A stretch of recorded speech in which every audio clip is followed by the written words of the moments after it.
अमीरी की तो ऐसी की कि अपना सब कुछ लुटा बैठे, और फकीरी की तो ऐसी की कि उसके घर जा बैठे। हे गाइस, आज का वीडियो हम फाइनेंशियल लिटरेसी और इन्वेस्टमेंट के ऊपर बनाने वाले हैं। What's up buddies, this is Shivamgiri and you are watching Shivamgiri vlogs. तो यार, हमें सबसे पहले समझना होगा कि इन्वेस्टमेंट के पहले हमें दो चीज़ों का ख्याल रखना होता है। पहली चीज़ है कि आपके ऊपर कोई लोन नहीं है। मोस्टली ट्वेंटीज़ में, अगर आप अपने अर्ली ट्वेंटीज़ में हो, अगर मैं अपनी बात करूँ, so I am 18, I am just 18, and mostly जो ये वीडियो देख रहे हैं वो अपने अर्ली ट्वेंटीज़ में होंगे या फिर 20 से कम में होंगे। तो आपके ऊपर लोन होना कोई बहुत अच्छी चीज़ नहीं है। सबसे पहले अपना फाइनेंशियल लोन, फाइनेंशियल बर्डन कम करो।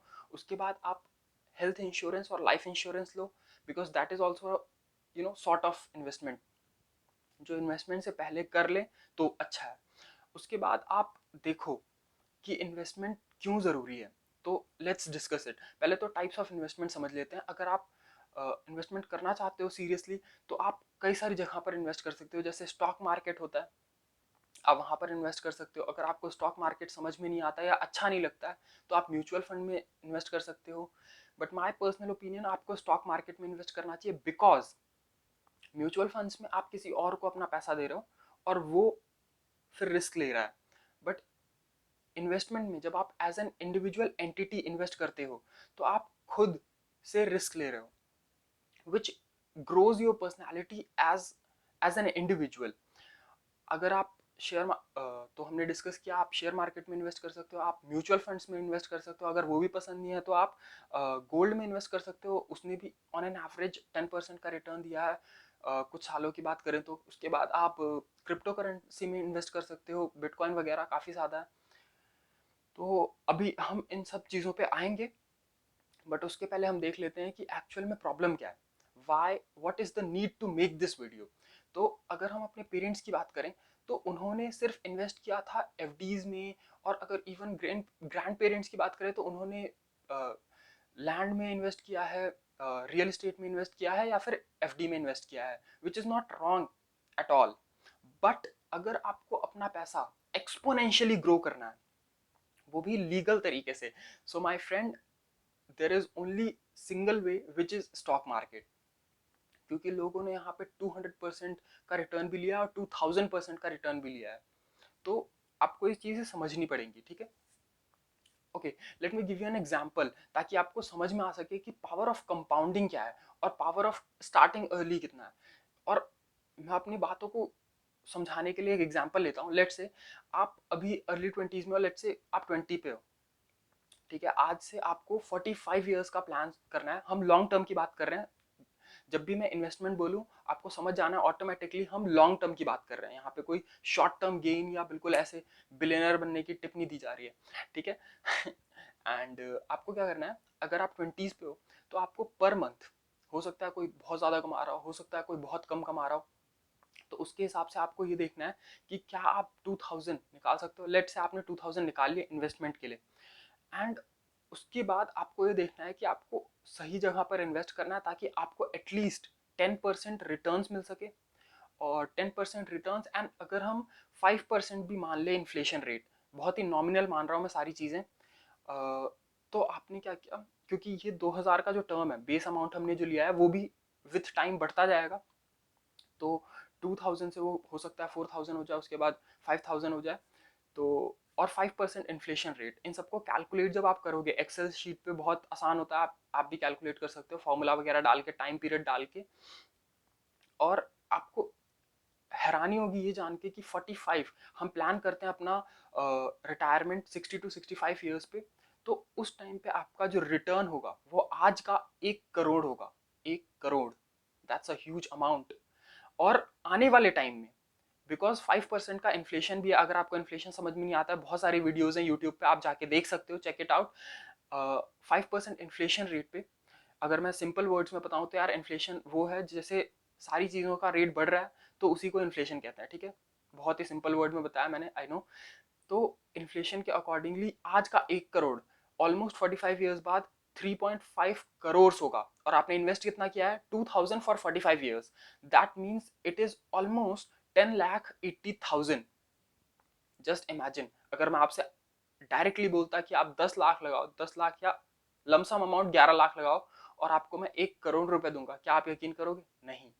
That's the power of compounding, that's the power of starting early. अगर आप 20 को सीधा 25 पे ले जाओ तो आपका अमाउंट एक्सपोनेंशियली कम हो जाएगा। अगर आप 20 को 30 पे ले जाओ तो ये अमाउंट शायद आधा हो जाए। आप करके देख सकते हो, इट्स क्वाइट इजी। और अब हम समझेंगे, अब आप समझ चुके हो कि मैं मेरी बात की ग्रेविटी कितनी ज्यादा है, इस चीज में पोटेंशियल कितना ज्यादा है। तो I hope I am able to satisfy you कि इन्वेस्टमेंट सही है, although it have its own risk. Pros and cons हर चीज में होते हैं, ये रिस्की होता है। एंड दैट इज वाई हमारे जो पेरेंट्स थे उन्होंने इन्वेस्ट करने के बारे में सोचा ही नहीं, एक बहुत ही गलत माइंडसेट बना हुआ है। इसी वजह से इंडिया से काफी कम लोग होते हैं जो इन्वेस्ट करते हैं, जैसे Rakesh Jhunjhunwala sir and others. और जो सक्सेसफुल इन्वेस्टर बनते हैं वो एज एन इंडिविजुअल एंटिटी बनते हैं, ना कि किसी म्यूचुअल फंड के थ्रू। वो खुद अपनी फर्म से स्टार्ट करते हैं जो ये काम करे। ओके, तो अब जो हमने समझ लिया चीज़ों को, और अब आप इन्वेस्टमेंट के लिए तैयार हो। आपने पहले दो चीज़ें भी कर ली हैं, इंश्योरेंस ले लिया है आपने, लोन भर दिया है सारी चीज़ों का। उसके बाद आप स्टार्ट करते हो इन्वेस्टमेंट करना। बट इन्वेस्टमेंट कैसे करें, स्टॉक मार्केट में कैसे करें? हमें तो नॉलेज ही नहीं है सर, हम तो आर्ट्स के हैं, हम तो साइंस के हैं, we don't know anything about it. So एक काम करते हैं, हम म्यूचुअल फंड में लगा देते हैं। म्यूचुअल फंड सही है, बट आपको ये समझना होगा कि क्या आपकी पर्सनल ग्रोथ हो रही है म्यूचुअल फंड्स में?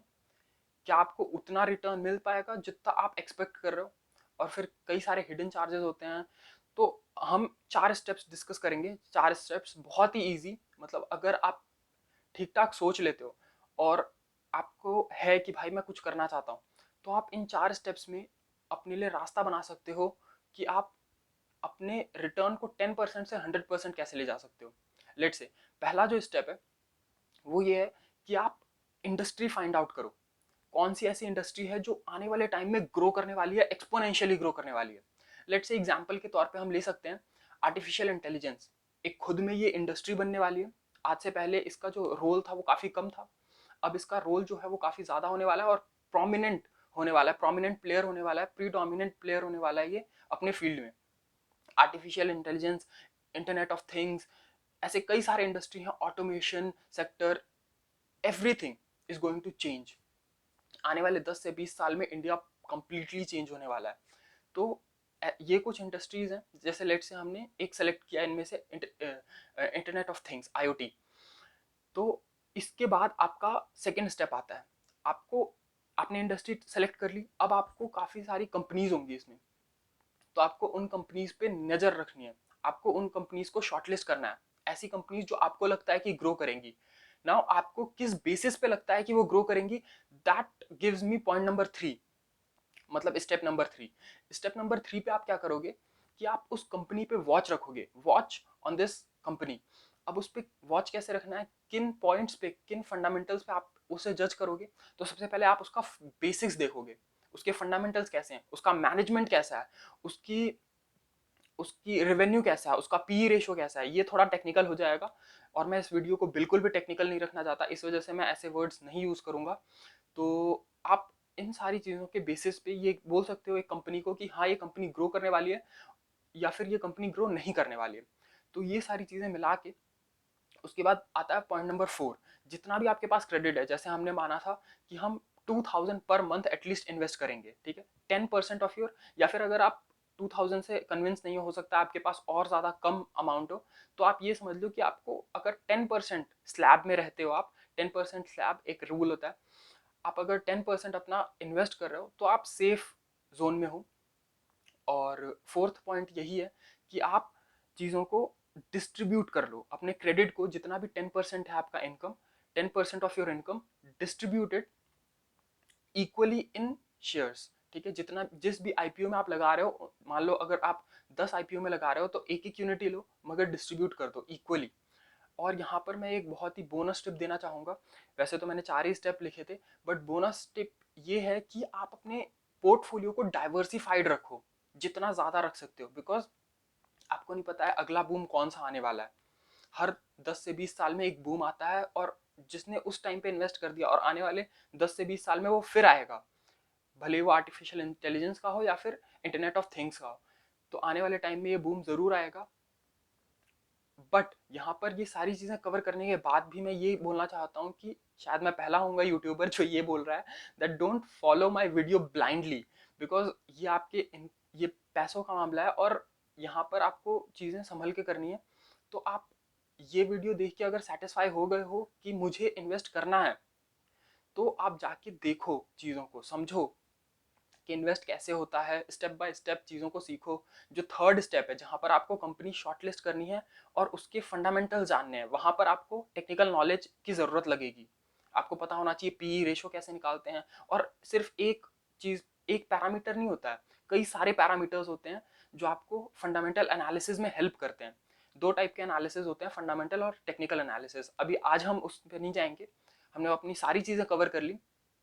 सो that's it for today's video. And जाने से पहले यार मैं दिल से धन्यवाद करना चाहता हूँ उन सभी लोगों का जिन्होंने सब्सक्राइब किया है, एंड जिन्होंने सब्सक्राइब नहीं किया यार कर लेना आराम से, कोई आफत ना आ रही। बाकी मिलते हैं यार नेक्स्ट वीडियो में। Till then see have a good day.